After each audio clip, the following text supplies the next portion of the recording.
the RBR Radio Network, ladies and gentlemen.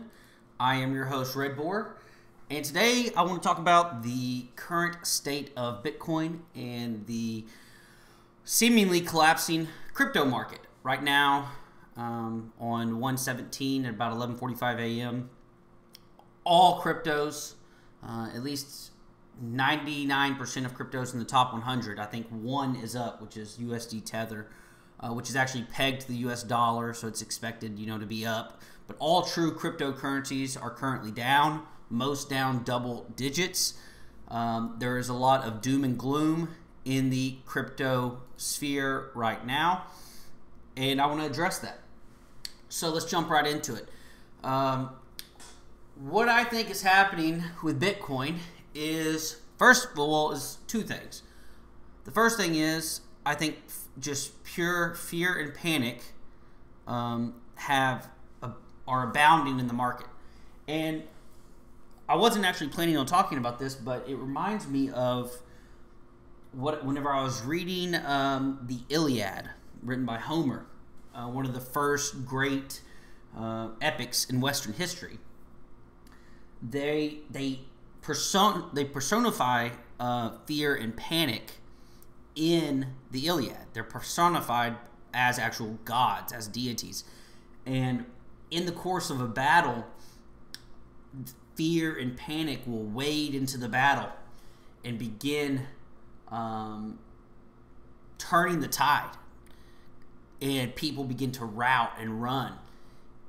No matter what the fundamentals say, no matter if you're winning the battle, once fear and panic set in, it's hard to reverse. I think that's what's going on right now.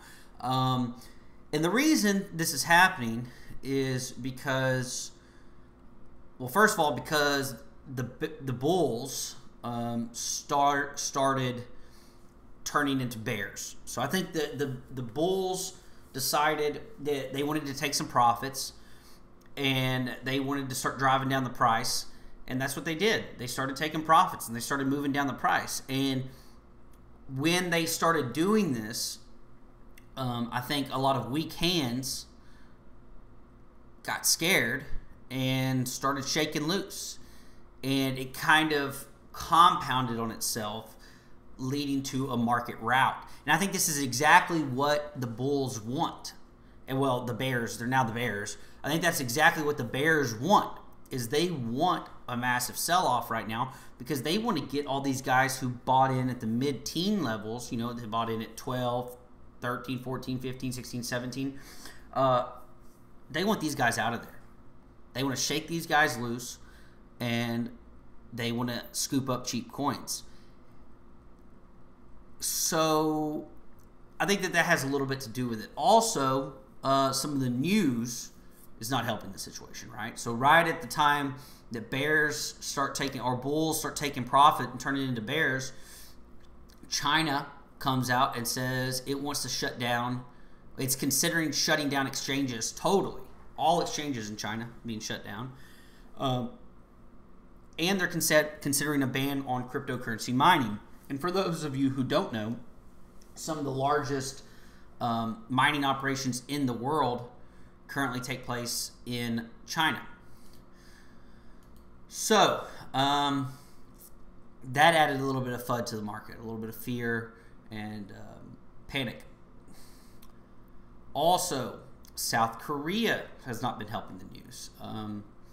South Korea's government has kind of been sending mixed messages lately on what they plan on doing with cryptocurrencies and Bitcoin.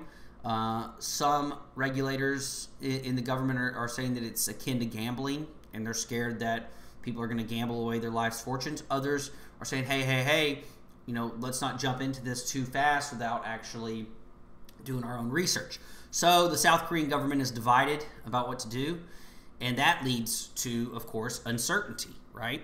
And whenever you have uncertainty, especially in regards to one of the largest Bitcoin markets in the world, South Korea, it can lead to a little bit of fear and a little bit of panic.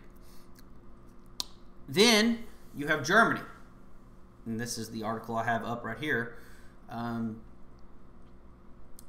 Germany, the central A member of Germany's central bank has come out and said that he believes that regulation of cryptocurrencies must be done on a global basis, because he believes that national or regional rules would prove difficult to enforce. And I think we're seeing that. So basically, I mean, what he's saying makes sense. I mean, if you're a global regulator and you are against Bitcoin, you would like to have a global approach to this Bitcoin quote-unquote problem, because it's a global currency. I mean, that's what it's trying to become. It's trying to become a global thing. And it is. It's already a global phenomenon.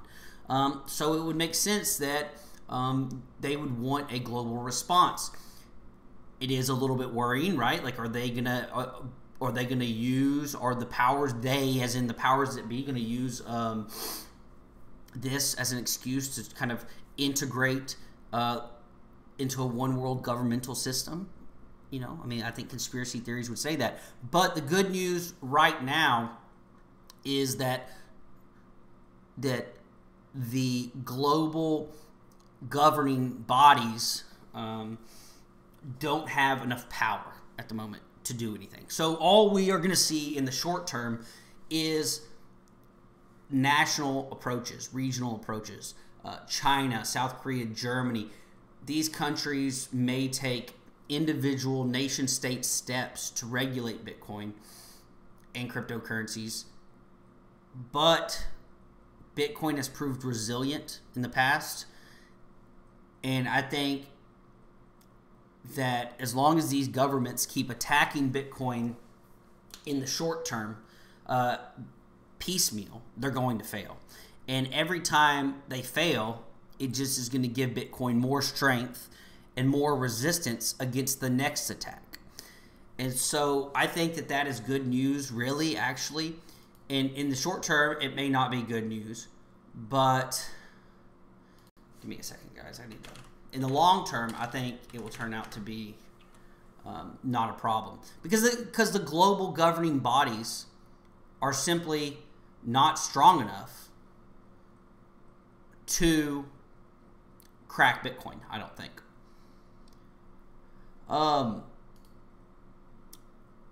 And the final thing I think that is adding some serious FUD to this market, some serious fear and panic, is the BitConnect issue. For those of you that don't know, BitConnect was essentially a giant Ponzi scheme. They depended upon referrals to keep money coming into the site in order to prop up the site, in my opinion. What they did was they operated as kind of as an exchange, but also as a lending service. So they would say, hey, you come in and you give us 1 Bitcoin, and we will give you we will take that Bitcoin and we will lend it out to other people who need money, and we will give you a 40% return on that Bitcoin. So it was kind of like a lending operation / pyramid Ponzi scheme. Well, it has pretty much collapsed. BitConnect has announced on its website that they are closing their lending operations immediately, but that they will, quote, still operate as an exchange.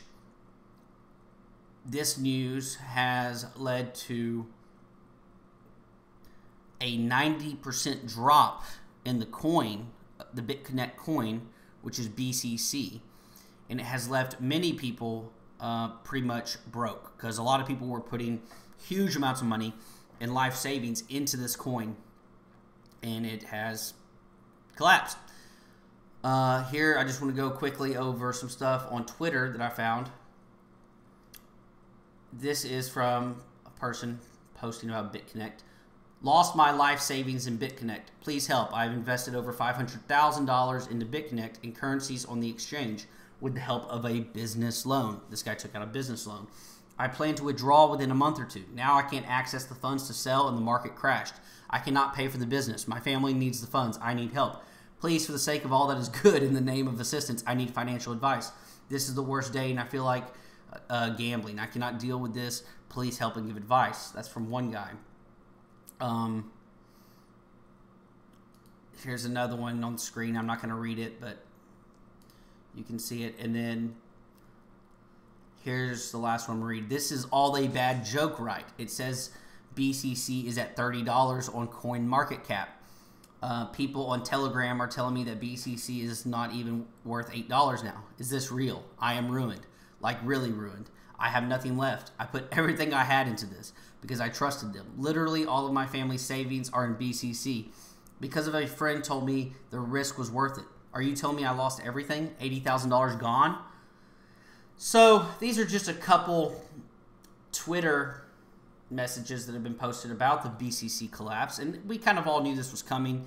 Long story short, I think that is contributing to a lot of the FUD and the fear in the market right now. This is just, a combination of BitConnect, Germany, South Korea, China, all coupled with bears, taking profits, bulls taking profits and turning into bears.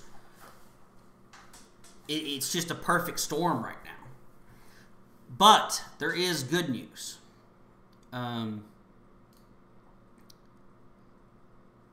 Here's some good news out of Korea. Over 200,000 people have signed a petition in South Korea urging regulators not to do anything extreme regarding cryptocurrencies. Because the petition was signed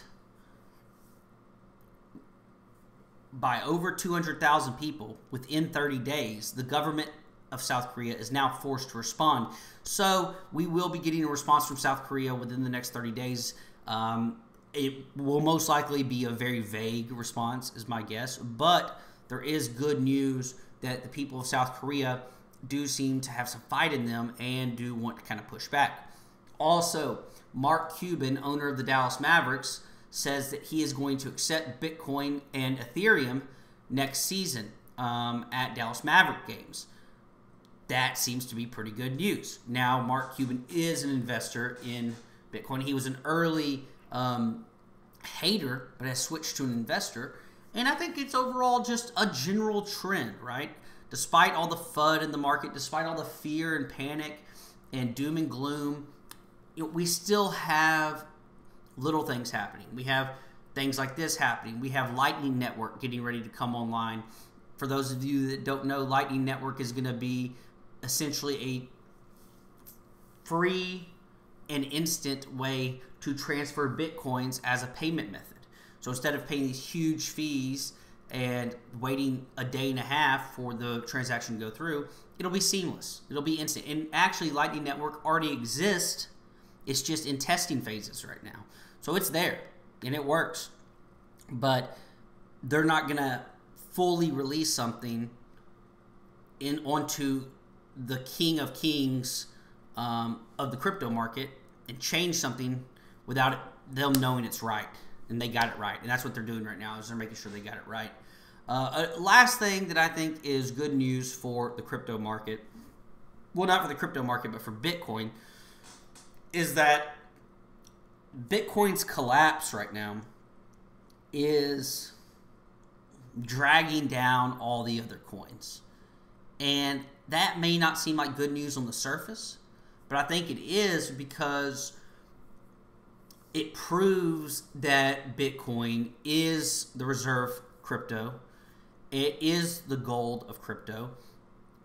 And that where it goes, the other ones will follow. So yes, I believe altcoins are good for speculation. But ultimately, where this market is going is going to be driven by where Bitcoin goes. If Bitcoin dies, the alt markets are going to die. And if cryptocurrency is going to succeed, Bitcoin is going to be the one that's going to drive us to new highs. It is going to be the one that pulls the crypto markets, past $1 trillion in market cap to 2 trillion to 4 trillion to 8 trillion. Bitcoin is the king, and it's going to remain the king. And I think that is really good news for Bitcoin maximalists. So finally, what I want to say about, to kind of wrap all this up before we move into chart analysis is don't panic. If you invested in Bitcoin somewhere during the rise, you should be long anyways. Right now, we are in a day traders and scalper market. So people that are trading, little swings, trying to make 500 bucks here, 500 bucks there, or 10,000 bucks here, 10,000 bucks there. But they're trading the little swings. So this is a trader's market, and my unprofessional advice would be to add to your longs here. If you got in at 12,000, and now don't go out and get a loan to add to your longs, but if you got in at 11, 10, 11, 12, 13, 14, 15,000, and we're sitting at 10,000, between 9 and 10,000, why not add? If you get some cash laying around, why not add $1,000? I mean, you may not see Bitcoin this low again. Then again, it may go to 7. Okay, so that's why you don't go all in right now. That's why you ladder in your buys. You add 1,000 now, you add 1,000 at 8,000, you add 1,000 at 7,000. But this coin is not going to die, and it may be stagnant for a little while, but in the long term, this coin's going up. And I think we're going to close the year above 40,000, definitely. And in the long term, we're going to see $100,000 for this coin. So just chill out, relax, enjoy the ride, and I'd say add to the longs because your kids will thank you one day. Okay, now I want to move on to a little bit of chart analysis here. Currently, we're sitting at about 10,165. This is the BitMEX market, so I don't know exactly. Let me look and see where GDAX is sitting. Right now, we have GDAX sitting at 10,170. So, it's fluctuating. I think it made a run. It made a run to about 10,400 a little bit ago and then dropped. But anyways, what I wanted to say here, just real quickly, here we're looking at the MACD, and you can see the MACD is it's at negative 600 right now. It is low. This is the 26-day moving average minus the, the 9-day moving average. And once this blue line crosses this more general yellow line, generally what that says is the trend is up, or once it crosses down, the trend is down. As you can see, we crossed up here around, and this is the hourly chart, around 13.8, and if you would have just listened, you could have rode this thing all the way down to about 10.4, and then we crossed back up, had a short-term little burst, and now boom, a collapse again. So now we're touching. I think that this candle right here is getting ready to close in 21 seconds. Looks like we're going to close pretty red. But if we could get a green candle here in the next hour, we could, maybe make a move up to 10, 10.5, 10.6, 10.7 and close at those levels, then we could be seeing a turn in the hourly, which would be good news. Go to the 4-hour. We're still, pretty downward here. I mean, this is just brutal in the 4-hour, but what are you going to do? I mean, we just got to hope that we get a turn. I mean, at least we got a green developing here. If we could get a few greens in a row, it would be great. If not, I mean, I guess it's realistic that we could see, sub 8,000s. We could see 7,500. I just don't know, how much more energy does this market have in a sell-off? I mean, we have just been, look at this 4-hour. We have had a brutal sell-off here. Just looking at it, I don't see how we can go much lower, but maybe we can.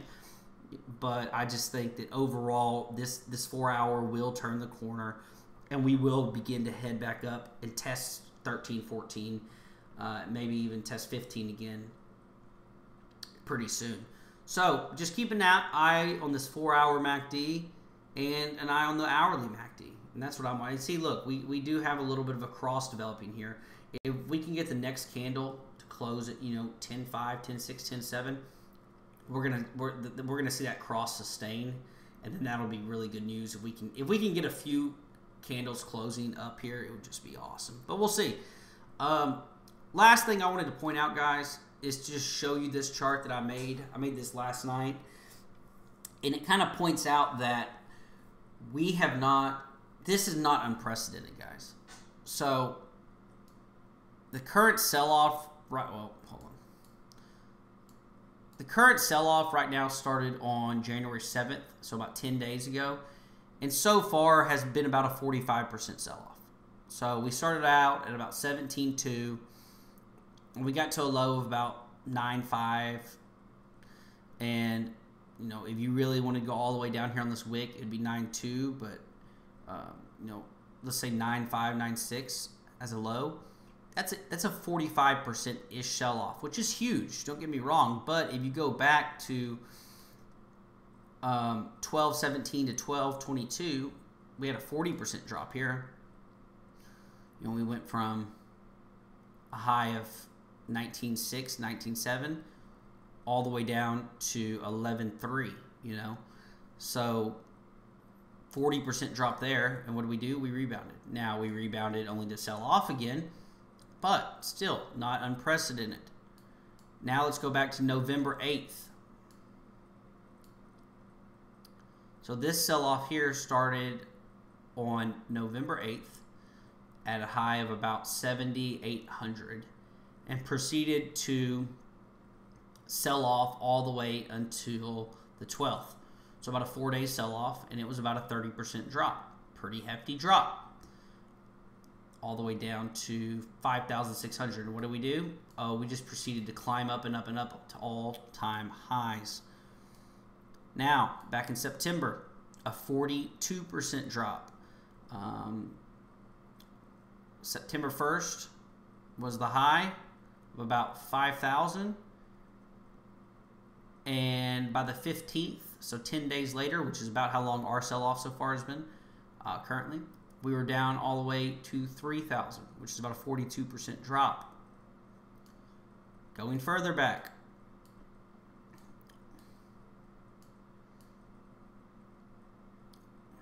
on 6/11, so I guess that'd be June 11th, we had a high of 2,990, about 3,000. And by the 15th, 4 days later, we had dropped all the way back down to about 2,000. So a drop of about 30%. Right before that, on May 25th to May 27th, we had a high of 2,754. And we dropped all the way down to 1,853. 2-day sell-off, 30% drop. Then back in March 15th to March 25th, once again, a 10-day sell-off, right about where we are at. We went from 1,263 all the way down to 890. A 30% drop over 10 days. What do? We recovered.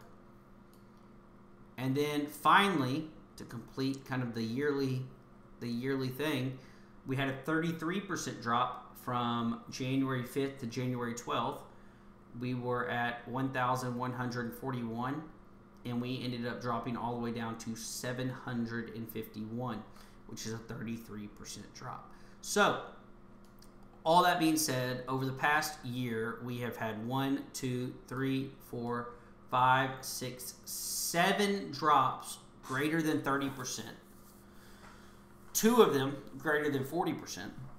And we are currently in the middle of a 45% drop, right around the same time as we started the new year off last year with a 33% drop. We're starting the new year off this year with a 45% drop. So, is this bad? Yes. Is this not fun? Yes, this is not fun.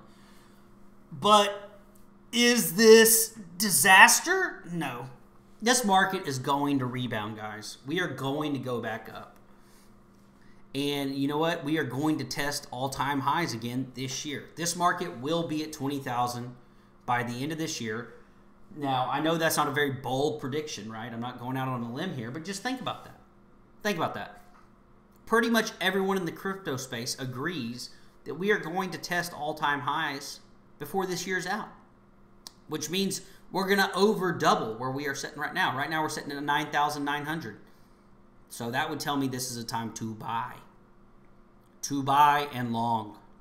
This thing is going up, guys. This is getting ready to be the largest transfer of wealth in world history. This is Internet 2.0. We're going to change the world here, guys. you should be bullish on this thing. All right. That's all I have. I'd like to thank everybody for tuning in to Red Boar Radio Network. For those of you who made it all the way through this video, congratulations. And I certainly appreciate you being here. I hope everyone has a blessed day, and tune back in next time. Please hit the like button and subscribe if you actually made it all the way through the video. Thanks a lot, guys.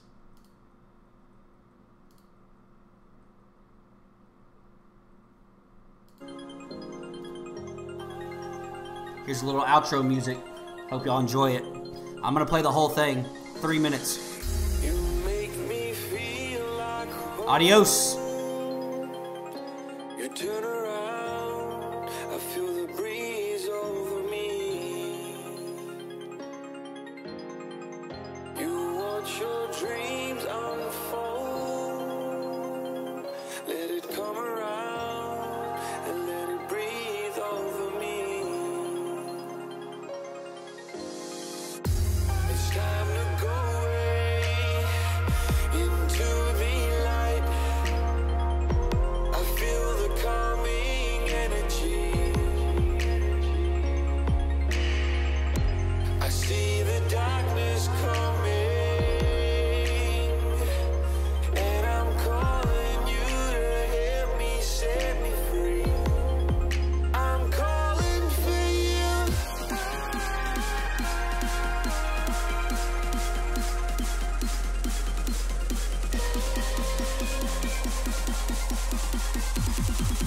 I'm calling for you.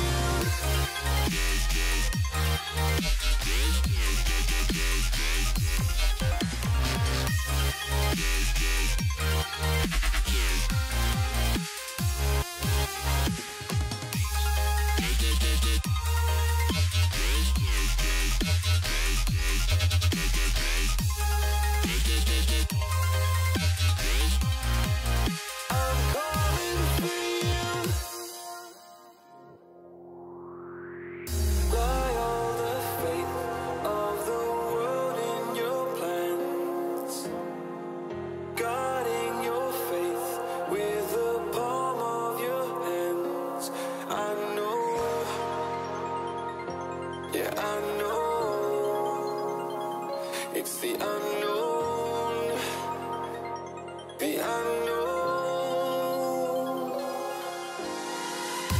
It's time to go away into the light. I feel the calming energy. I see the darkness coming, and I'm calling you to help me set me free. I'm calling for you.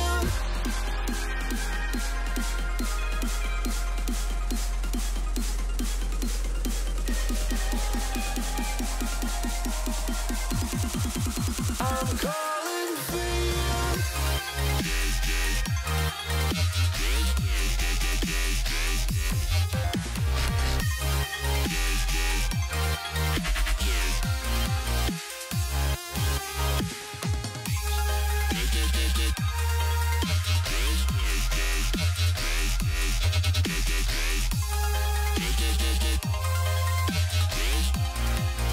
I'm calling for you.